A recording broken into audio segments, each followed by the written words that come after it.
আসসালামু আলাইকুম। আমার গোটা একটা দিনের সবচেয়ে সুন্দর যে মুহূর্তটা, আজকে আমি সেই মুহূর্তটা শেয়ার করার মাধ্যমেই ভিডিওটা শুরু করলাম। সকাল সকাল ঘুম থেকে উঠবো, আইহানকে রেডি করব এবং স্কুলে পাঠাবো। এটা হচ্ছে আমাদের মোটামুটি সপ্তাহের 7 দিনের মধ্যে 4 দিনের কাজ। এবং আজকে আরও বেশি ভালো এই কারণে, কেননা আমার হাজব্যান্ড বাসায় আছে এবং আমার হাজব্যান্ড তার বাইকে করে আইহানকে ডে কেয়ারে দিয়ে আসবে।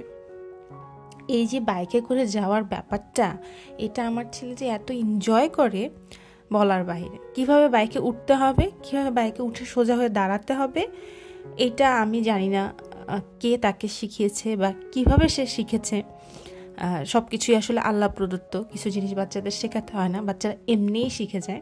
এবং আমার ছেলের ক্ষেত্রে এই বাইকে উঠে দাঁড়ানো, বাইকে বসা, বাইকে উঠতে হবে, তার বাবার বাইক কোনটা, এই গোটা প্রক্রিয়াটা সে নিজে নিজে শিখেছে। এবং কখন শিখেছে আমরা জানি না।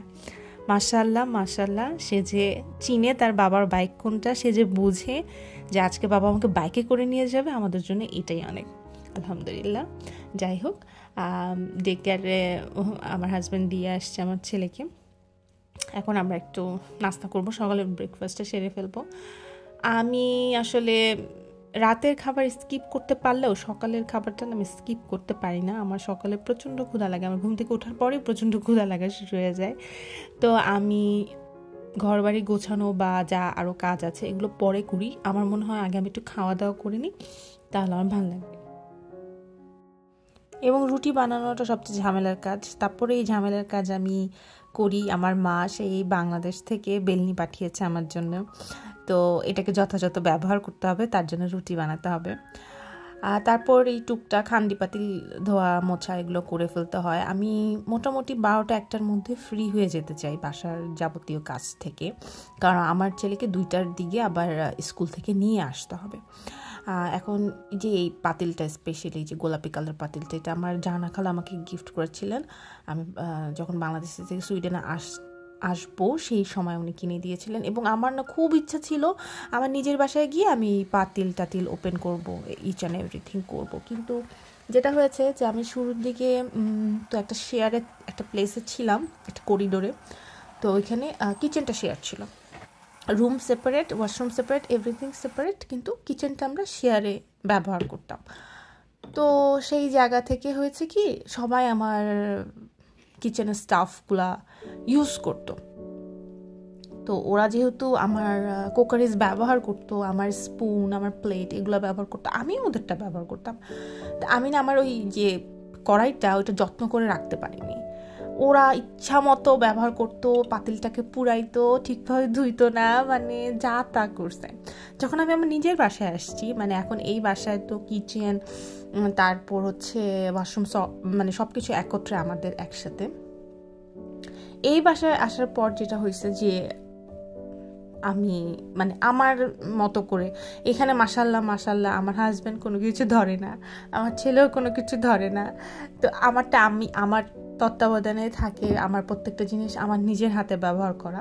তো এখন আমি টুকটাক যত্ন করে রাখতে পারি, কিন্তু যেটা হবার কথা সেটা হয়ে গেছে অলরেডি। আমি 3 মাস যখন আগে শেয়ারে ছিলাম, কিচেন শেয়ার করে যখন ওদের সাথে ছিলাম, তখনই ওরা অলমোস্ট আমার সব হান্ডি পাতিল নষ্ট করে ফেলছে। যাই হোক, এখন ভিডিওটা দেখে মনে পড়লো সেই ঘটনা, আমার চোখের সামনে আমার আগের বাসাটা ভাসতেছে। ওখানে বেশ ভালো সময় কেটেছিল।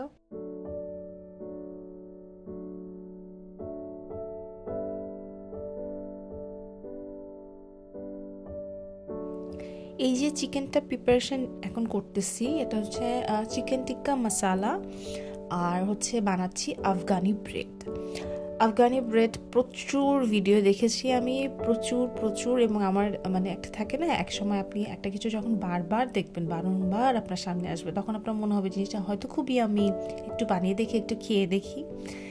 আমার সাথেও সেটাই হয়েছে। তা আমি বানালাম আফগানি ব্রেড, এবং খুবই সিম্পল রেসিপি ছিল, তাই বানানোর সাহস করেছি এবং আসলে মজাও হয়েছিল। তো এইটা আমার কুরবানি ঈদের আগের দিনের ভিডিও। যেহেতু কুরবানি ঈদে সারাদিন ব্যাপী আমার হাজব্যান্ড বাসায় থাকবে না, এখানে আমার আত্মীয় স্বজন নেই, আমার পরিবারের মা বোন কেউই নেই, ফ্রেন্ড সার্কেলও নেই। যেহেতু আমি একা একাই গোটা একটা ঈদের দিন পালন করব বাসায় বসে থেকে, তা আমার কাছে মনে হলো যেই দিন আমার হাজব্যান্ড বাসায় আছে আমার সেই দিনই ঈদ উদযাপন করা উচিত। তাই এটা কুরবানি ঈদের আগের রাতে আমি একটু মাখো মাখো করে চিকেন রান্না করেছি এবং ওই যে আফগানি ব্রেড বানিয়েছি, জাস্ট মনে করিয়ে দেওয়ার জন্য যে কালকে ঈদ। কিন্তু যা হবার তাই হয়েছে, আমার হাজব্যান্ড ভুলেই গিয়েছে যে ফ্রাইডেতে কুরবানি ঈদ।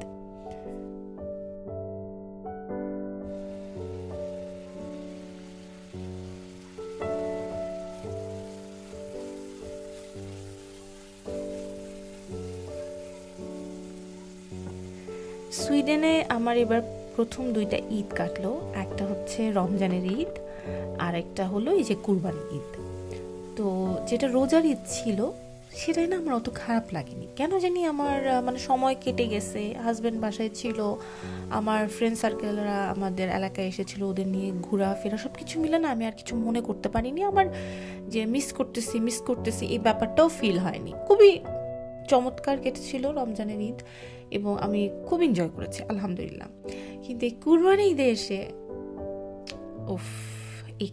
ঈদে এসে আমি এত বাজেভাবে বাংলাদেশ মিস করতেছিলাম।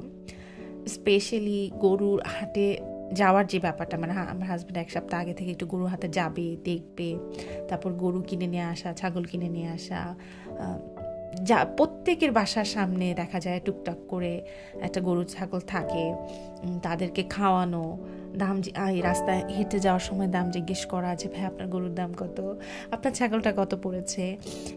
এই যে ব্যাপারটা, এই যে আমাদের একটা আনহেলদি কালচার আছে এটা আমি খুব মিস করেছি, সত্যি কথা এটা খুবই মিস করেছি। আমার মনে হলো যে এটা তো আমার ছেলের 2য় কুরবানি ঈদ, যে ও যদি এই মুহূর্তে বাংলাদেশে থাকতো ও খুব এনজয় করতো, এই গরু দেখতো, ছাগল দেখতো, ও আসলে খুব এনজয় করতো।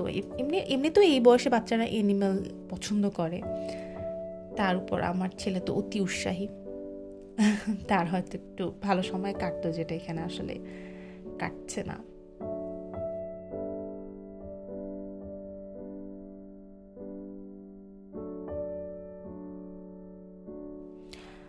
আলহামদুলিল্লাহ সুইডেন আসার পর আমার অনেক রিল্যাক্স টাইম কাটে।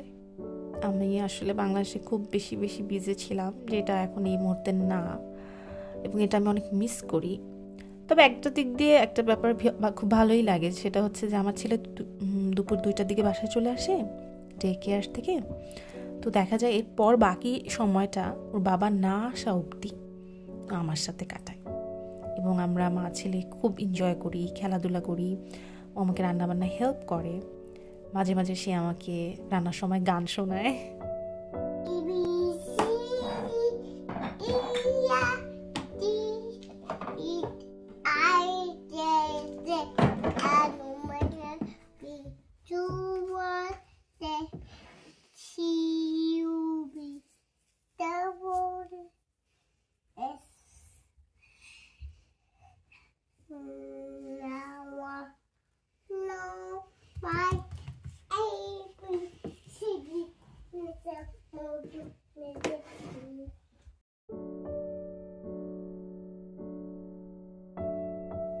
ছেলের গান গাওয়া শেষ এবং মায়ের রান্নাবান্না করাও শেষ।